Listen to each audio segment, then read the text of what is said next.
Hello, everyone, and welcome to. Let me get this situated right. Welcome to Sunday, and we have a little guest today. Let's show her off. See, and here's Shelly. Say hi, everybody.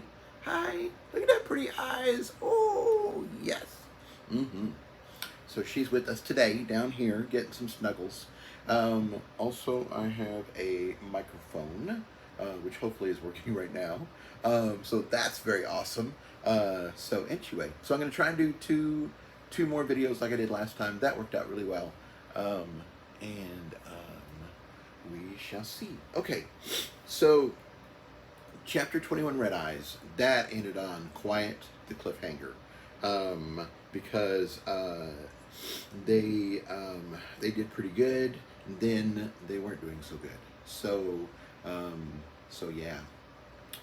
So at the moment, one of the Red Eyes has picked Jason up and is shaking him around like a dog.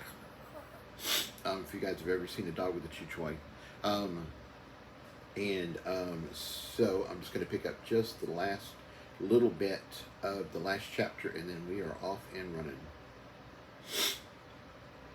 My puke reflexes kicked in, and suddenly I wanted to toss my cookies like a gay boy, drinking shots for the first time. I had a vision of chunky stomach juices shooting out of my mouth, all over my face, and then all over Annabeth. That was beyond gross. The situation looked hopeless and was only getting worse, so I did the only thing I could think of. I clamped my jaws shut and sent out the call to my soul creations. Chapter 22. Stop. Attack, I mentally hollered, and that is what they did. The basher landed on one of the ants' eyes and started pounding on it. The surfers grabbed its antennas and started pulling and twisting. The belcher was already pressure loaded, so he let loose with a massive roar. Octa and the Granny Godmother weren't combat creations, so they stayed out of the way. All of that was wonderful, but I think the soul creation that had the most effect was my flasher. He flew up to the ant's other eye, and instead of letting out one giant flash, he started strobing. He was fast, bright, and it seemed to bother the heck out of my ankle biter. He stopped whipping his head back and forth, and instead backed up, dragging us with him. He held his head high and to the side, like he was doing everything he could to get away from the flashing light.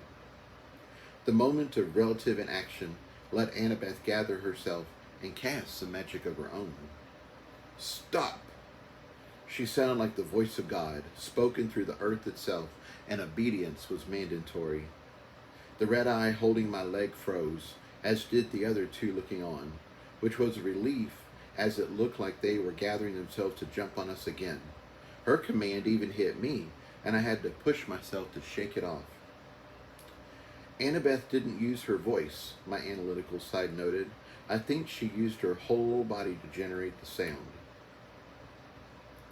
sec.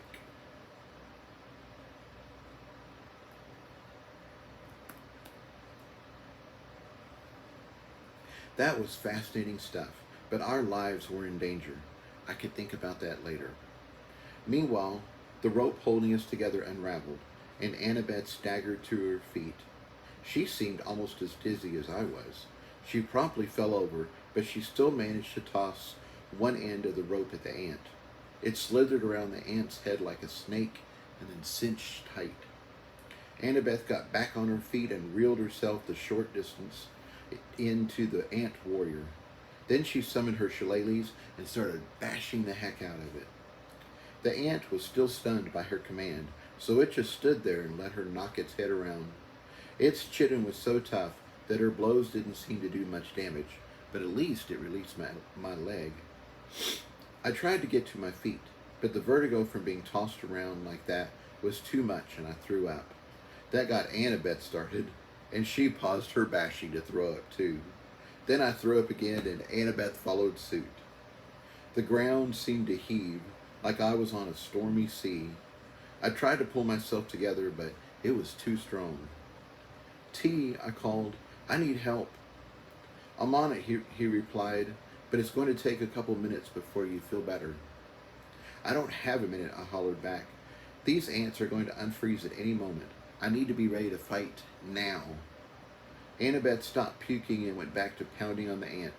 This time she wasn't riding backpack, so I could see her magic settling into the ground. Her frantic blows turned into earth blows, and that finally gave her the leverage she needed to do some damage. The warrior's chitin finally cracked a bit, and Annabeth switched over to her short sword. She drove her weapon into the crack, and that knocked the ant out of its stupor. The red eye went wild and tried to maul her, but Annabeth hung onto her sword and tried to drive it even deeper into its head. This entire battle could quickly go sideways again if the ant got in a good bite. I couldn't get to my feet, but at least I'd stopped revisiting breakfast. Since I couldn't walk, I crawled into battle. At least the moss felt soft, and it wasn't long before I made it to the ant who'd humbled me so badly. I'd been feeling pretty confident until it whipped me around like a frat boy snapping a towel. I reached up and grabbed one mandible. I held on with my left hand as I used the spikes of my right hand to saber saw off the mandible. Try to grab me now, I thought viciously, before realizing I'd almost cut off my left hand. My world was still spinning and tilting like crazy, so my aim was terrible. Note to self, don't cut anywhere near my own body.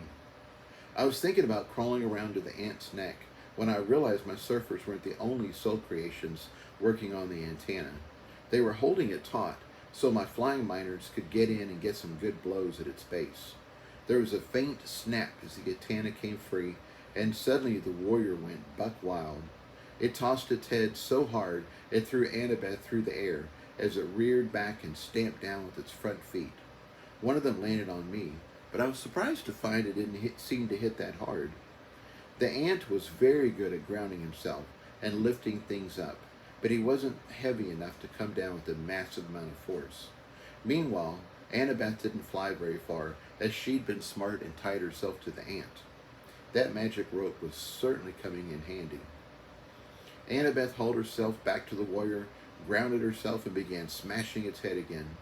I crawled to the side around its head and had just got to its neck when the miners chopped through its other antenna. Now the warrior started staggering, like it was dizzy too. Annabeth gave a mighty blow and the ant collapsed. It wasn't dead yet, but its neck was finally within reach, and I cut right through it. I breathed a sigh of relief. One down, two more to go. The ant disappeared as Annabeth bank stamped it. Then she grabbed my super suit and hauled me up. On your feet, she commanded. This is no time for laying around. I can't see to truly fight, and you have the only weapon that seems to take them down quickly. She sounded pissed off, like mama gonna take a switch to your ass, kinda angry. All this work, all this training, and I can't take care of a few monsters, she grumbled. I was going to say something complimentary, but I felt my stomach heaving again, so I clamped my mouth shut and stayed quiet. I'm sure we looked like quite the pair as we staggered over to the second warrior. We made it work, though. I provided the direction, and Annabeth kept me from falling over. We sure didn't feel like a powerful house team, though.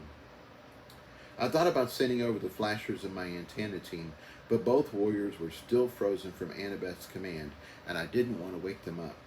Instead, we staggered to the side. I lined up my shot, and I took off its head in one swipe. Two down, only one left. I thought the last one might be as simple to handle, but it finally shrugged off Annabeth's influence and attacked. It wasn't moving as quickly as the other two, but it was still dangerous. Once again, Annabeth snake-wrapped the magic rope around the ant's head and started bashing away. She quickly grounded herself in the earth and used her stability to really knock it around. She seemed to be boom bashing it at a whole new level, and it wasn't long before its skull started to crack. Meanwhile, I duplicated my flasher, and both of them started strobing the warrior's eyes. I also duplicated my miner, and soon both of its antennas were under attack. I managed to stay on my feet, although I staggered around like a drunken fool. I aimed for its neck, but only ended up grabbing one of its legs. I held on and then climbed hand over hand to get up to its body. Only a few minutes, only a few minutes ago, its hairy legs had grossed me out, but now I was hanging on to one like it was a lifeline. I hauled myself over to its body just as both antennas came off and it went berserk. Annabeth smacked it down though, and I went all Wolverine on it. A few moments later, it was vanquished. I gratefully sank to the ground and laid on the soft moss as Annabeth took care of claiming the red eye. In the excitement of the moment, I'd forgotten just how much I'd been hurt, but it was all coming back to me now. My ankle was throbbing and my spine felt like it had been tortured by a sadistic chiropractor. My bank crystal was still automatically sending images, so Annabeth used that in her echolocation to orient herself. She staggered over and gratefully sank down beside me. "So," I said, trying to sound nonchalant. "That didn't go so well." Annabeth laughed and had a slight edge of hysteria. "You can say that again." "That didn't go so well," I repeated playfully. She snorted and elbowed me gently. At least she appreciated my attempt at humor. "It's so frustrating," she growled. "Their skin is like armor. I feel like I'm bashing on a car." "Blindfolded and bashing on a car," I agreed. "After being spun around first," she added, "it's like I'm playing a messed up version of Battle Pinata." I couldn't help but laugh. "It's your birthday, it's your birthday," I sang, or I attempted to do a little shoulder wiggle to help sell it, but my spine wasn't ready for that yet. I wonder how the other teams are doing against these monsters. Do you think they are having as hard a time as we are? "I don't know," Annabeth said thoughtfully. The mages that are relying on weapons like us are probably struggling. The ones that have special path attacks are probably doing better." "Speaking of special attacks," I said, "what was with that command? You froze everyone, including me." "I don't know," she replied. "I've never done anything like that before. I was just scared and overwhelmed, and I wanted everyone to stop for a moment." "Well, they certainly did that," I grinned. "You were awesome." "Thanks," she grinned back. "It certainly felt awesome." Her grin faded. "It took a lot out of me, though. I don't think I can do that all the time. And I don't even know how I made it happen." Our little worker ant shuffled us up to us and peered down the tunnel. Then he looked at us and peered back down the tunnel again. Bermuda had trained me enough in nonverbal communication to know that I needed to look over there. Actually, I didn't even have to look. I could hear the sounds of ant feet heading our way. "More enemies are coming," I groaned. "I don't feel ready for them yet." "Me either," Annabeth groaned too. "But we better get ready." "So, what is our strategy?" I thought quickly. Neither one of us is in any condition to run or dodge, and that hasn't worked that well anyway.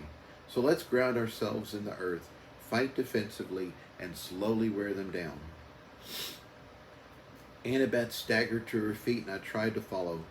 The vertigo was still intense, and the ground felt like it was wildly tilting under me.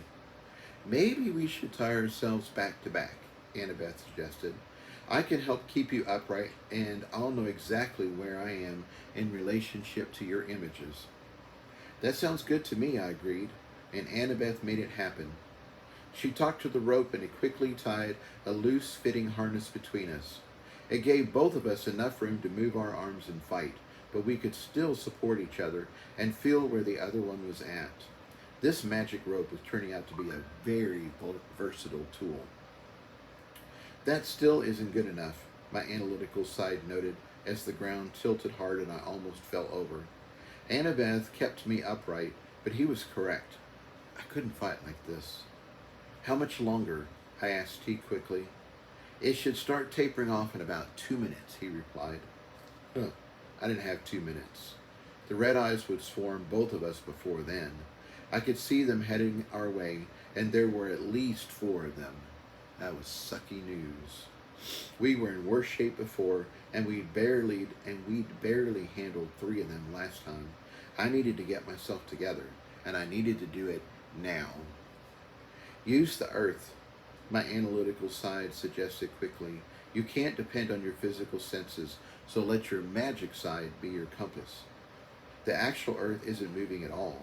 It's only your perception that's messed up. That was an excellent idea. My magic sight was the root cause of my vertigo. Maybe it could be my solution, too. I flung out my senses and connected to everything around me. I felt the curve of the moss as it followed the slope of the tunnel. I felt the stone and minerals all around me. I felt the faint breeze in the air as our friendly ant quickly put some distance between us. Our red-eyed enemies came within range, and I felt them too. My body wanted to lean again, but this time I grounded myself in everything around me and stayed firm. The first red-eye charged, and I pulled the power of the surrounding rock into me. Rock does not bend. Rock does not fall. Rock is the fortress against which others break. My enemies could pound against me in waves, but I would stand firm. I felt Annabeth anchoring herself behind me. We were as ready as we could get. When the first ant reached us, I spike punched it so hard it actually stepped backward. Then the other ants arrived, and my world became a flurry of chopping mandibles and grasping feet. Instead of 4, there were 7, and they quickly surrounded us. This time we fought defensively, and our punches and blows flew thick and fast. We kept the red eyes at bay and managed to do some damage at the same time. As the battle raged on, I was aware of just how precarious our situation was. They were attacking too quickly and from too many directions for me to use my saber saw ability. I had to stick with the stopping power of my spike punches. Annabeth was in the same predicament. Her shillelaghs were hurting them, but it wasn't enough to take them out. Flashers, my analytical side commanded, and I felt like slapping myself on the forehead. Duh. Distract the red eyes, I commanded, before quickly duplicating several of them. Their strobing flashes worked well, and the overwhelming number of attacks tapered off. Annabeth used the diminished intensity to try and trigger her magic again. Stop, she commanded with force and authority, but it didn't work. Stop, she yelled over and over again, but to the ants, it was just noise. Meanwhile, I started working on a new attack of my own. I duplicated several flying miners and turned them loose on the warrior in front of me. Attack its neck, I directed. See if you can take its head off. My miners had carved a path through stone for me. Surely they could mine through some chitin. Meanwhile, I realized I had another problem. My body was seizing up. My back and my legs had been hurt, but it wasn't anything I couldn't handle. I'd been injured much worse than this in the past, and I'd kept going. At least, that's what I told myself when we started fighting. That had worked for a while, but now the pain was growing exponentially. I'd hoped that the enchantments from my marks would have been enough to completely overcome what had happened to my spine. Now, it was feeling like it had been enough to get me started, but it might not be enough to finish the fight. I couldn't stop, though. If I didn't keep fighting, then we were going to get torn apart. Annabeth was an amazing partner, but she couldn't handle this on her own. The only thing I could do was push more and more of my awareness into my connections and my magical senses and hope my miners could come through for me. The pain kept rising, and I began fearing that I was doing lasting harm to my back. The spine is the foundation to everything. It anchors the movement between the legs and the shoulders. It's the conduit for the power I was pulling from the earth. It was the anchor behind my blows. If my spine went out, I'd lose the stopping power of my punches. My arms would flail around like wet noodles and have just as much effect. I'm sorry, but we can't get through the chitin on its neck, my lead miner reported back regretfully. The problem is that, unlike stone, their chitin isn't completely solid. Instead, it's slightly springy, so our axes are bouncing off and not doing a lot of damage. Well, damn. Damn, damn, damn. I'd really hoped my miners would make like the French Revolution and chop off some heads. Maybe keep trying and see if you can find something that works, I suggested. Maybe have everyone hit at the same time. That should really stress the chitin, and maybe you can get through. Suddenly I had a thought. Annabeth's short swords had a terrible time damaging the ants' foreheads, but she hadn't had any problem cutting through the legs trying to drag her off my back. Try mining through their legs, I commanded. If that doesn't work, try testing every part of them. They have to have a weakness somewhere. Annabeth was still yelling stop, but then I had an idea for her too. I don't think you used your voice last time, I messaged her. Try being silent and see if you can force out the sound another way. I also sent her my impression of the last time her command had worked. The pain kept climbing, and it was getting harder and harder to move. I just wanted to lie down and cry. It hurt so bad. I retreated even more into my connections, and something curious happened. I started viewing myself outside my body. No, that wasn't quite right. I was viewing myself as more than my body. I wasn't just muscles, bone, blood, and skin. It wasn't my usual regular feeling, sight, and sound. Instead, I was becoming the entirety of what I could sense, all around me. I was becoming this ball of spirit that encompassed stone and moss and humans and ants. It was like I was a ghost, 40 feet in diameter, and the human part of me was my core. It was completely different from anything I'd experienced before, yet somehow it felt natural too. The best part was that I could feel the pain and the vertigo, but it didn't control me. Instead, I controlled my body. It was like I was a puppet master. I wasn't fighting at my normal level of expertise, but fortunately my flashers were distracting the enemy enough that I didn't have to. T, I called. Can you fix my back? Not while you're moving like this, he replied. Everything I do to help just gets torn apart. You have to win this fight quickly and lay down for several minutes. If only it was that easy. Meanwhile, Annabeth got my message and stopped shouting. Instead, she fought with silent intensity and concentration. There was an emotional weight to her blows, and I could feel her magic rolling through our connection. She was working on her breakthrough, but it hadn't happened yet. The flying miners kept striking my enemy's neck at the same time with their pickaxes, but that didn't seem to help. So they abandoned that and hurried down to try one of its legs. That's where they finally had some success. I guess the chitin there was more fragile or just more brittle, but this time their attacks landed, and it only took a moment for the bottom quarter of its legs to shatter and fall off. Finally, something had worked. That was great timing as I was slowing down even more. I had about less than a minute of fighting left in me. Then no matter how much I tried to play puppet master, my body was going to collapse. The miners took off the furry parts of 3 legs on one side, and that made an immediate difference in our fight. The red eye could no longer lunge at me. Instead, its 3 good legs unbalanced it so much it almost rolled over. It tried to recover and it ended up veering off to the right and slamming into the tunnel wall. Unbalance the ants, I called in relief to my soul creations. Flashers, you strobe on one side, and miners, you take off their legs on the other. Together we can drive these things in circles. I was just about to message an update to Annabeth when I heard a sound like a muffled gunshot behind me. I couldn't believe my magic sight as the entire back half of Annabeth's red eye exploded. She'd hit it with her shillelagh just like normal, but somehow she'd blasted it apart. Jason, she hollered in excitement. I think I've got it. I wanted to holler back in pure joy, but I was finding it hard to breathe. I'd been fighting 3 ants at once, and even with 1 out of the fight, I still had 2 to deal with.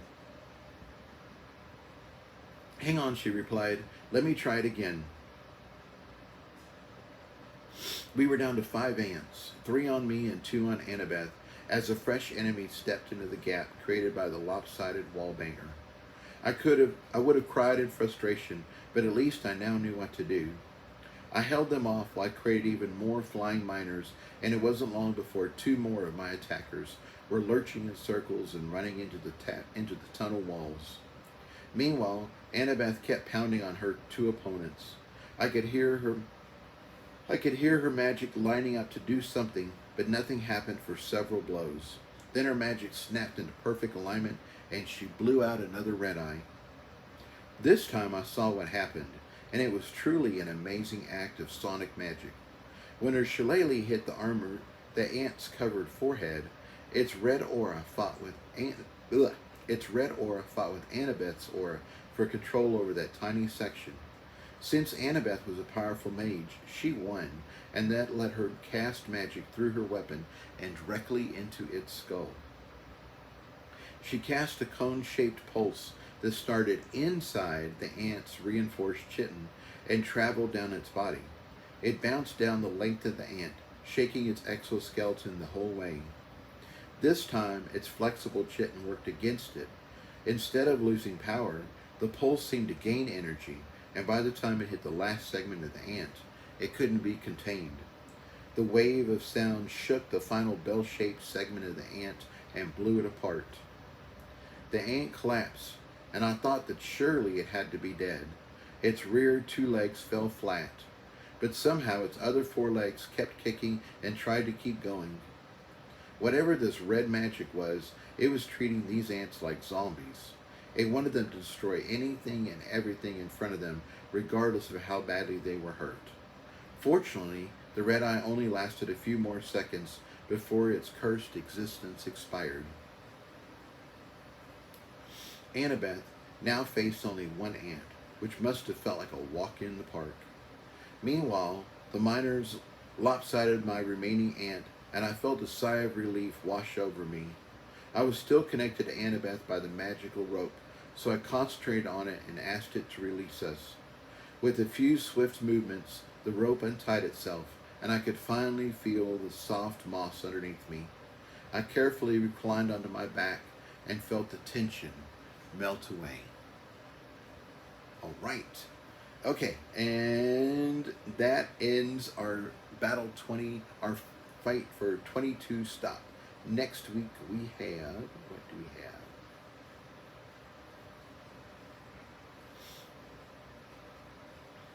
Number 23, Make It Rain. All right, see you guys then.